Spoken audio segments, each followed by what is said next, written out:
It's not TV. It's D-KOENA.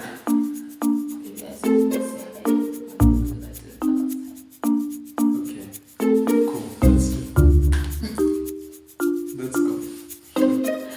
It's not TV. It's D-KOENA. Hi and welcome, everybody. Oh, that's what I'm saying. What's that? It's too short.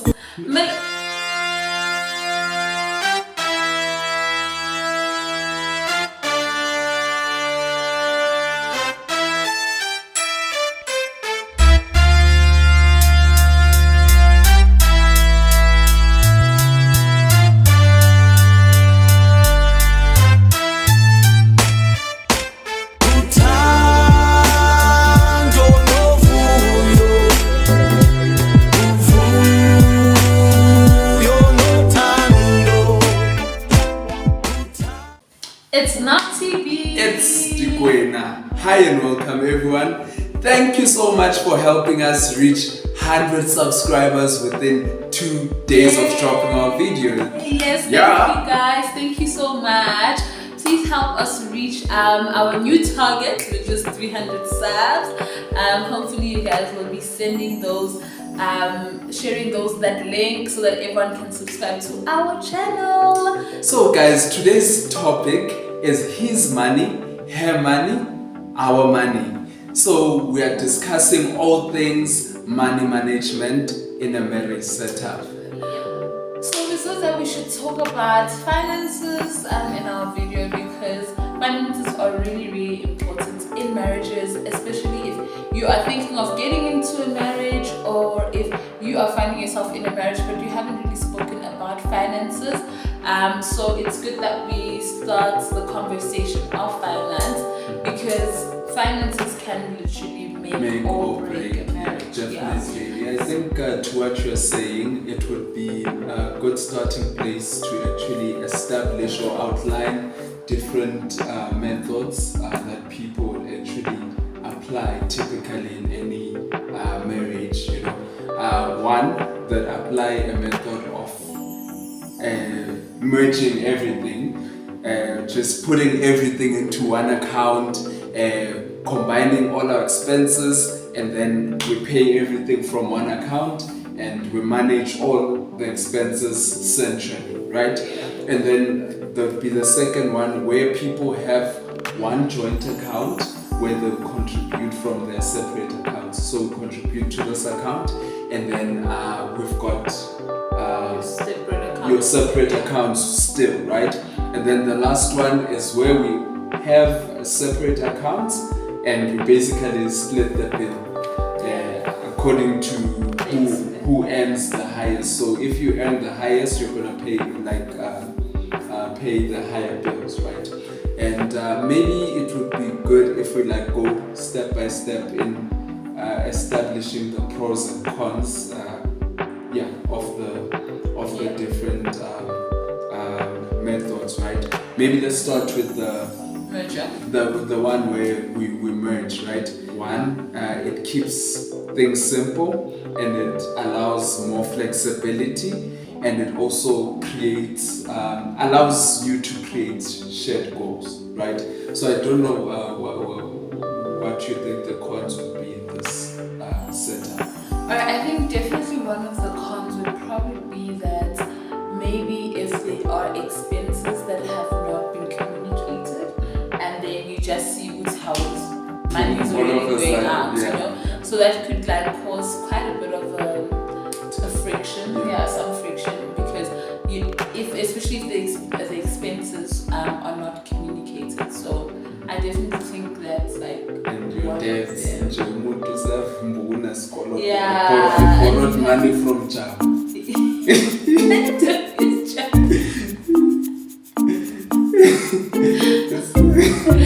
Chabu's a bad example, but maybe Chabu and Nana are gonna come on our show. It's fine.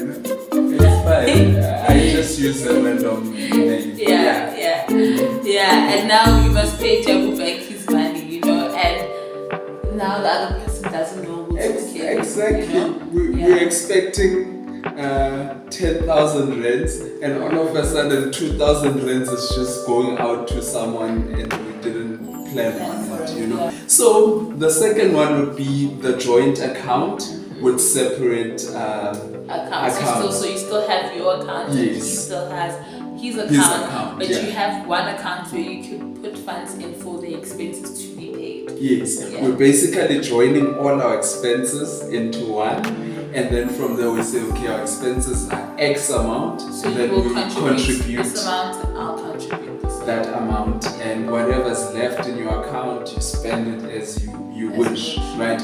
And the pros of that is that it makes budgeting easy, one, and number two, it makes it makes funds accessible to the one who's incapacitated. Yeah. You understand? And the cons, I'd say that they're basically Probably similar to the first one, you know? Yeah. And then let's jump straight into the separate account. Get Your money, how his money, her money. Yeah. Yeah, split. Yes. So I think that's obviously the one where you have expenses that need to be paid, but you like obviously dedicate. So this person is going to pay for this certain expenses. Yes. This person is so no joint account, no merger, no nothing. You pay for this, I pay for this, and that's about it, right? Yes. Yeah. And its pros is that you get to your money is your money. You get to have control over your money. Yeah. You decide what you want to do with your money, and I guess also like kind of maybe will give you like a sense of still being an individual, even though you are in a marriage setup. So you are taking care of the responsibilities that need to be taken care of, but you also feel like you still have like your independence. I don't know if independence is a good word, but you still have your independence. So you kind of feel like you're still an individual, and you've taken care of the responsibilities you need to take care of. Yeah. Yeah, and the cons would be the fact you would do maybe the one partner might feel devalued. For instance, let's say the other partner is earning less money than the other. Lo ohola imali encane kuthiwe kuye wena imali yakho uthenga ugesi, and then the other one is like paying for the rent everything. And So actually, babe, that's so true, because then sometimes you feel like now what am I doing? Yeah, and maybe also the other person will sometimes feel like they have an upper hand because they're taking care of most of the responsibilities. Yeah. So That can be a disadvantage. That it can, and I think that's like why it's so important to actually communicate what it is that you expect when you get into a marriage in terms of finances. Like, what are we going to be doing, right? Also, I think it's very important for you to be transparent about what it is that you make, or how much you make, and what you would like to. Sometimes also, like, there should be that conversation of what would you want to cover, like what expenses do you want to cover, or what expenses you'd be comfortable with covering. And I think we spoke about this like extensively in our premarital counseling, right? No, yeah, definitely. I think also one important aspect which you mentioned now is the aspect of communication. Communication is vital to this. Actually, I think what would make or break is the communication part, because we all come with different backgrounds. We all come with different expectations. From my side, I'm expecting Guti, I am the man, I'm gonna take care of everything. Or maybe I'm expecting that we're going 50-50, and I'm like, in Dr. Mast, and we get here, we clash heads because I'm not meeting your expectations, And this was also not communicated prior. So like now we're getting into the marriage, how month end or whenever, and then it's just like, Baba, like you need to, do your part and I need to do my part, but that really hasn't been communicated. Like, do you even know if this person is like a spender, if this person is like likes to save, or if this person is a responsible person financially, like if this person has debts You know, like all those things need to be communicated so that even when you sit down and you look at your finances, then you know exactly what it is that you're tackling, and you know exactly how to deal with the finances in the marriage. Like the debt story also. Like I think it's so important to like actually talk about the debts and see how to go around that, because also when you do get married, in as much as maybe you won't get married, like you won't get married in community of property or whatever, I think it is like very fair to start a life that is debt free together. You know, like I'm not inheriting your debt, you're not inheriting my debt. If there is any debt, it's because like we are together, and like this is calculated debts that we are consciously and knowingly getting ourselves involved in. So I think communication, your communication is key. I think also we don't want it to sound as if we're saying this is the way to go. We're sharing our view on this, and we're actually outlining every like possible way in which that people can actually approach this whole thing of money management, right? So there's, with those three money managements, I'd call them a foundation, those methods, right? And from those methods, you are able to mix and match and tailor it to your specific relationship and what works for you guys and your specific financial needs. And because that maybe like the merging thing might not necessarily like completely work for you, but if you take the merge and maybe like a bit of separation here, and like then it kind of, you know, works for you. So it's definitely up to what you're comfortable with and like what works for your financial structure as a family, as a couple, or and which brings me to an important point on what you raised before. Think also understanding the attitude of the person you're getting married to towards money. Their relationship with money. Some of us were from families where we are not.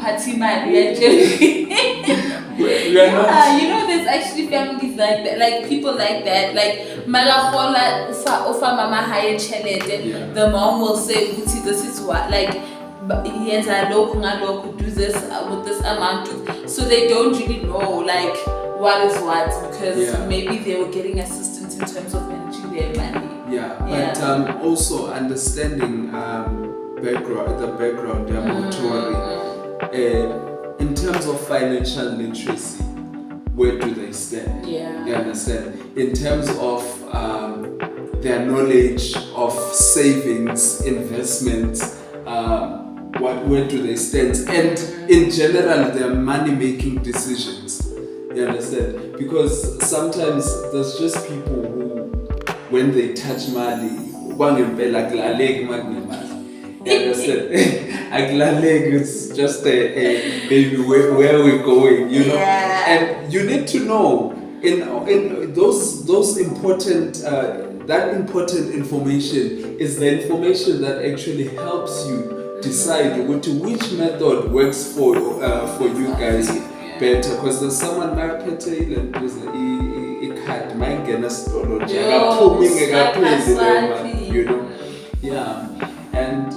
and I think what we decided that we're gonna do, right? And this has been working for us now. Like, we don't know, maybe when we when we stacking, like it would be different. But right now, the more money we have, maybe we'll be like, no, all those strategies don't work for us. So like we just basically, like, we don't even have like a joint account. Okay, we have like a savings account where we put like our savings in. So like that's like the savings that we put in there, our saving account. But we basically, I guess, have a bit of like merger in the second, or not as it's the It's joint account the type of joint. thing, yeah. So I'd say how I'd describe it is Yeah. that our situation is that our finances are merged, Yeah. but also with a touch of separate Separate accounts, yeah. because we've got our separate accounts, but all our finances are merged in terms of our income is merged and our expenses are merged, right? Yeah. So how we typically manage it is that we have a budget that we follow, pay off our expenses, do our savings, whatever, and then we also get an allowance from that in our separate accounts. With the allowance, you get to do whatever thing that you want with the money. It's the one day I told her I love love. Yeah, so that's like basic, and that really works for us right now. Like maybe in the future it might not work, but I really think we will see like it really is like the best for us right now. Also because like there's so much transparency, but also like you know exactly what it is that needs to be done, right? So like we sit down and we have a budget and say, okay, so we need to pay for 1, 2, 3, 4, 5, and then we cover those things, and then like after that is covered, then like we're good to go, you know. And so I feel like that also kind of we're holding each other accountable, in a sense, because we know like these are the expenses that need to be covered, and this is for leisure and whatever, you know. So and everyone has a clear picture of what's going on, you know. Look, also people must understand that this is from our perspective, right? So I'd say that money is a resource, right? It's a resource that enables us to live life, right? Comfortably or whatever, to live life. Let me just say it's a resource that enables us to make a living, right? So with that understanding that money enables us to make a living, we came together as a couple, and in order for us to build, I think applying the strategy that we are currently applying is actually beneficial for us as we are trying to build, because all the funds are here. You understand? It may like everything, all the funds are here, all the goals which we individually want to reach, which we want to reach as a couple, they're all here. And we look at the resources and we say, okay, this is the money that we have. Lena mayelana, lena mayelana, lena mayelana. Sidibanise amandla, because we're actually starting out the whole thing. And for me, that has proven to be actually very beneficial for us. You know, it makes things very simple for us. I don't know how to do. And maybe like if we were held in our separate accounts, probably maybe wouldn't even pay for expenses. Because I think like because we were both living like we never like this was like literally like our first time being out by ourselves basically, because we were both staying at home, and like you have minimal expenses, like you don't even know what groceries look like. Okay. I do. Maybe you did. He's like so responsible. But like basically you really just don't necessarily know exactly how to use money because you don't have a lot of responsibilities. So it was just like because the money is there and it's accessible, like you'll just use it for whatever, you know, like we go out on endless dates, you do all these things, you know. So like responsibility was not necessarily there, I would say, like from our end. So I think this really kind of helped us also to be like, okay, like we have to be responsible now. Like we can't be like, oh, we'll take care of this or whatever, you know. But like now the challenge came, Guti, you actually don't have anywhere, like you don't have a choice but to be responsible. So I think I guess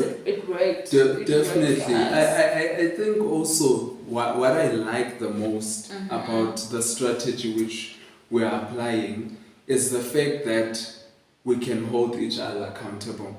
When you understand the person you are married to, when you understand the person you are married to, it puts you guys in a good position to actually tailor make the specific method, strategy that's going to work for you. For instance, the strategy works for us because I'm a spender, right? Yeah, he's a spender. Yeah, I'm a spender. I want to blow my. He wants to be in the shop and like he wants to get out there and he's like yo. Nothing like that. Like he is that person that will. I am a spender. This man loves conclusion of the whole matter. I am a spender. So the whole thing of having the money in one account, I know Guti, if I take out R1, you must say Guti. I need to explain Guti, the R1 like keep it. You understand? Yeah. It sort of like limits me in my spending habits, right? And with the understanding that I'm a big spender, we actually managed to control the situation by ensuring that everything is managed under the umbrella, understand? Yeah. And what I like the most about our relationship is that even though our money is like managed in the central place, I've never felt like a pinch or felt bad when I need like to do something, or when you need to get money and access money, like it's never an issue. If you feel that you need like time by yourself, or maybe like just to go out with other people, like that's not like you don't feel that now I have to report Uguti, you know, like there's no sense of that, you know. But also babe, I think what you were saying about like being able to minimize risk, right? So I think that works for us in that sense, that we're able to minimize risk because you're like a spender. Although Shane, you are getting better. Like, you know, honestly, he is getting better. I must say that, like, he's getting better because, okay, let me not lose my train of thought, but I was saying that you're able to also minimize risk when, like, there is that open avenue, like the communication is open about finances, right? So you don't even, because I know that you're a spender, right? I don't have to be worried about the fact that, oh, maybe we might find ourselves in debt or whatever because maybe he couldn't pay or we didn't pay for whatever. But because I know that this is our budget and this is what we're going to pay for, then we pay for that. Then I know that at least we are covered for the things that are essential, right? Yeah, and we're not having to take out unnecessary loans or whatever because this person decided that he's going to spend the money on whatever instead of doing the things or taking responsibility or paying the stuff that actually need to be paid, right? Having said that, I've actually experienced or heard of situations whereby couples were actually having serious fights because so and so was supposed to take care of this expense and they didn't, and then it causes unnecessary friction where we find we're now as not yes, but you were supposed to buy electricity, exactly, and then now it's like how now I'm like now we must be covering extra because you decided that you're going to go and buy whatever. Yeah, but I think like it really is important also, like when we had the conversation about what we're going to do, like in terms of our finances, like in fact I think we even started before we got married, like managing our like getting into the habit of managing our finances. Even at our counseling sessions, our pastor was like really great. He gave us like a whole, so we had obviously the topic on finance, right? And he gave us tasks that we'd have to do. So ideally what you think your expenses are going to be, ideally what your budget is going to be. So like we're literally doing that prior to us even getting married, because we knew like the importance of actually sorting out the finances. And I think maybe like it should be really stressed that or communicating or speaking about finances, it should not be a thing that is taboo in nowadays, you know. Like we shouldn't just be finding ourselves in situations where you're comfortable with not knowing the other person's financial status or financial standpoint, not knowing their credit standpoint. Like we shouldn't be comfortable with trying or thinking that it's humble to not speak about finances, because or like even that you know, you need to be somewhat open about what is happening in terms of finances, because money is just a problem. But also I guess it also has to do with the couple in question, right? I think some of the couples have an understanding of saying that this is how we're going to manage our money, and it works for them. You understand? Hence, Definitely. We are saying this from our own position, and what also what works for us. Understand? And this is another thing which is a very important aspect when it comes to finances. The fact of understanding that the method that works for you today might not work for you tomorrow. You must. It's a continuous conversation. It's not a conversation that you have once off. It's a continuous conversation. You know, 2 years from now, our financial standpoints might be different. Maybe I might be earning a lot more. I might be earning a lot more, and she might be earning a lot more. Then our conversation might be different, you understand? But it's very important to continuously have a dialogue on the financial aspect, you know? And then that's during the marriage. But you highlighted a very important aspect of having that conversation before the marriage begins. That's because important. it's very vital, because this I think one of my fears before we got married was the fear of actually the financial aspect, how we're gonna manage the finances, how we're gonna make our finances, and everything else, you understand? And with that, we actually started opening a dialogue, and I know we started having the conversation, and we noticed okay, there's our disadvantages and whatsoever, and we actually started applying a solution before actually getting married. And to me that proved very helpful, because when we got married, everything was just already in line. Like we didn't have to start afresh and put anything in place, you know. Everything was already in place. But also, I'm very sorry, I think another thing that really worked great for us was that we came into the marriage like debt free. So there wasn't that extra stress or burden of having to take care of debt that was acquired when like you were not even thinking of getting into marriage, you know. So I think that also like really alleviates the pressure when you actually come into the marriage with zero debt, or maybe even if there is debt, there is a set out plan as to how you're going to tackle the whole debt situation, so that you're not finding yourselves in a position where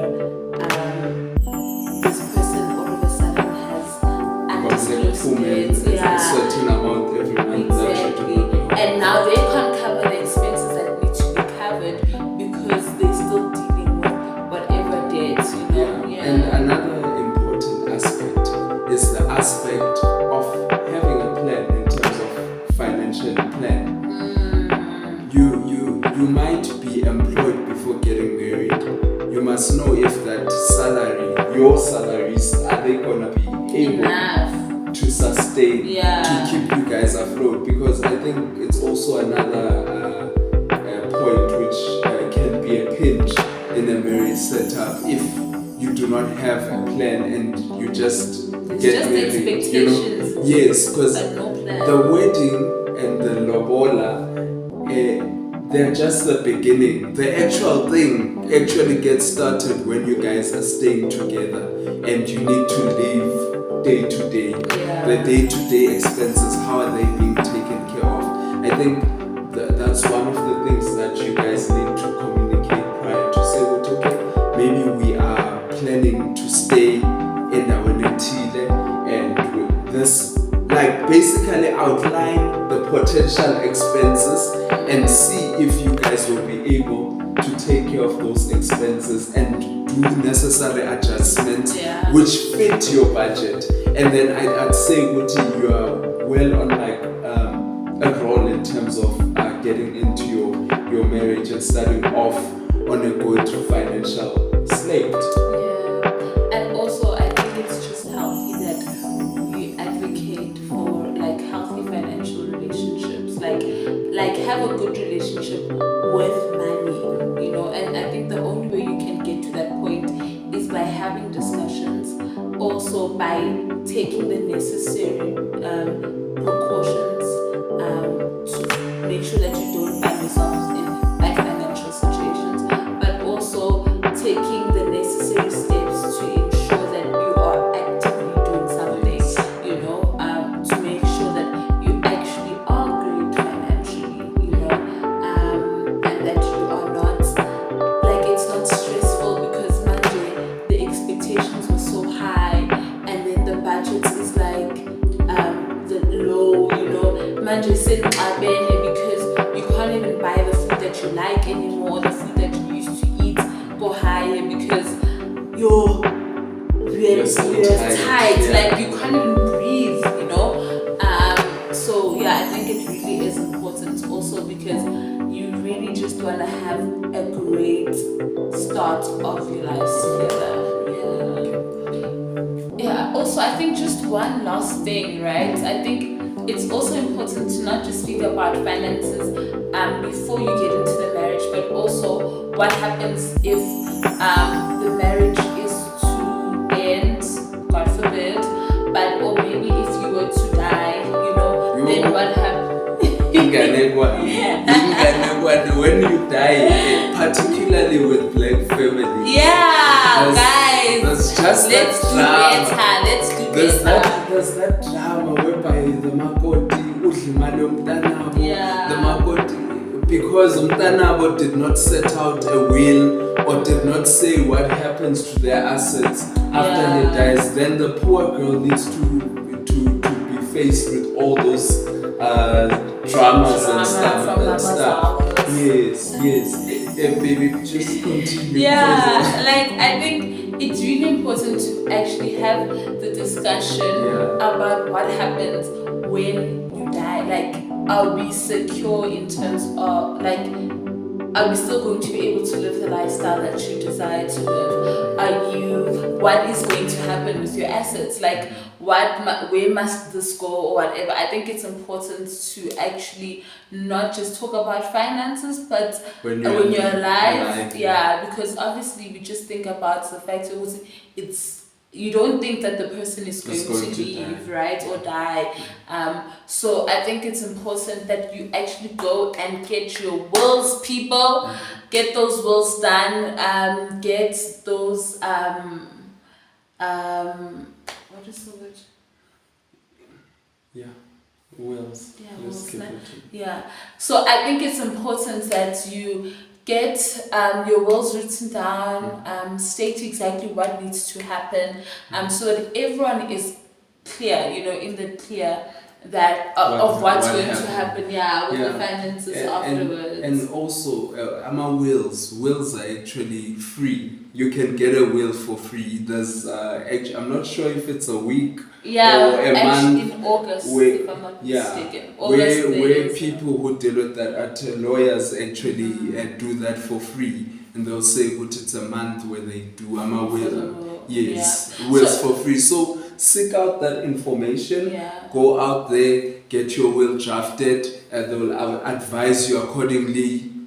You list your assets and how you'd like your assets to be distributed so that your loved ones which are left behind are not left struggling and not knowing exactly what to do once you have departed. You know. I think we'll put the link in the description, but I do know that if you go on LPC Legal Practice Council, you will get to see their calendar and you'll see when which month the wills fall under. But if I'm not mistaken, I think it's August. But I stand to be corrected. So I will put the link down for LPC. You can see the calendar and see when the month the month is where, and which attorneys also offer that, because it's not everyone that offers that does that service for that month of free wills, or the week of free will, the week of giving out wills for free or drafting wills for free. And I think you can then get assistance in that regard. And also your life covers actually. You can speak to your financial advisor on your life cover. You can either give all your 100% to your spouse, or you can split it accordingly and say that maybe 20% must go to the kids, 50% to your spouse, 10% to your parents, or kids for one. You know, so that your stand right, even though they are mourning your death, they can wipe their tears in Dubai. I think this information actually has really been made available to us. It's just a matter of having the interest to know. Right? Alright, so just a quick recap of what we've been discussing, the main 3 or 4 points. The first being that it really is important to have conversations. So have conversations about finances, have conversations about money. Secondly, establish a good financial or a good relationship with money, right? Speak to people who are in that space that can assist you if you are struggling to get to a space where you are financially healthy, right? So living under your means and knowing that you've got savings, all that's part of having a healthy relationship with money. And then also, thirdly, it is important that the avenue or the avenue of discussing finances is always open. There's always a gateway for you to have a discussion on finances, so that if someone is struggling to maybe meet whatever expenses, they don't feel ashamed, There's room. So that space has been created, so the person knows that they can always start the conversation about money. Without feeling small. Sometimes there's a salary cut because your boss decides this month you do not deserve your full salary. You mustn't be ashamed to come back and say, this month this is the amount which I managed to make. You understand? And then also very important, I think money is meant to work for us. In a couple setup or in a marriage setup, let us let money work for our homes, our families. Let's grow our families using money. Let's apply all the strategies, fine-tune them, mix, match, and tailor-make them for yourself. There's no one way to deal with this whole thing, but constant conversation will always basically allow you guys to grow financially as a couple. And that's the wrap, folks. Thank you so much, guys, for tuning in, for spending time with us once again on our second video. Please do not forget. Please do not forget to like, comment, subscribe, and share.